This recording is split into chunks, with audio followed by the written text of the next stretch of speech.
Vous êtes-vous déjà demandé ce qui se passe lorsque le génie rencontre la jalousie? Dans la Grèce antique, cette combinaison mortelle a donné naissance à l'un des récits de transformation les plus déchirants de la mythologie.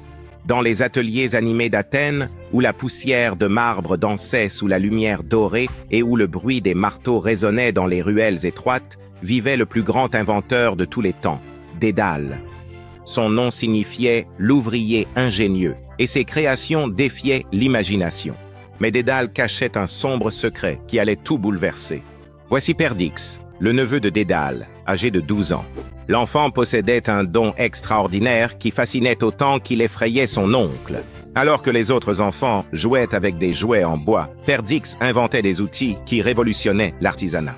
Il créa la première scie en étudiant l'arête tranchante d'un poisson. Il fabriqua le compas en observant la façon dont les araignées bougeaient leurs pattes. Mais le plus remarquable, c'est qu'il inventa le tour de potier, transformant la manière dont les Grecs façonnaient leurs magnifiques vases. À chaque nouvelle invention brillante, la renommée de Perdix grandissait dans toute Athènes. Les citoyens murmuraient que l'élève pourrait bientôt surpasser le maître.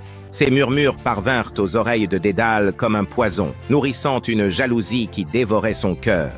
Comment cet enfant, à peine assez âgé pour tenir correctement des outils, pouvait-il menacer sa réputation légendaire? Le point de rupture survint lors d'une démonstration publique. Perdix dévoila sa dernière invention, un appareil capable de découper des cercles parfaits dans la pierre. La foule éclata d'émerveillement, scandant le nom du garçon. À cet instant, la jalousie de Dédale se transforma en une rage meurtrière. Sous prétexte de montrer à Perdix la vue depuis l'acropole, Dédale mena son neveu jusqu'à la plus haute tour du temple.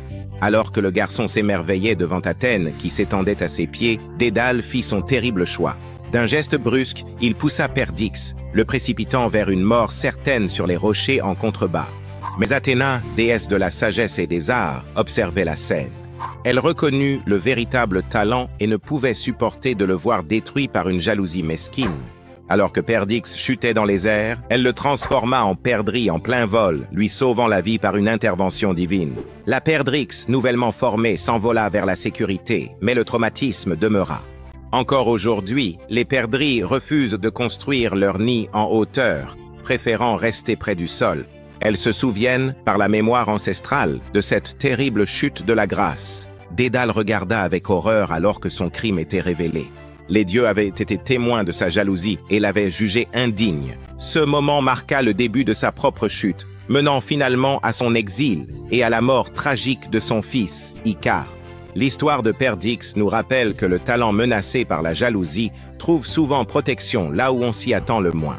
Le véritable génie ne peut être détruit par de mesquines émotions humaines. Parfois, la transformation devient une forme de salut, et même dans nos moments les plus sombres, l'intervention divine peut offrir une seconde chance.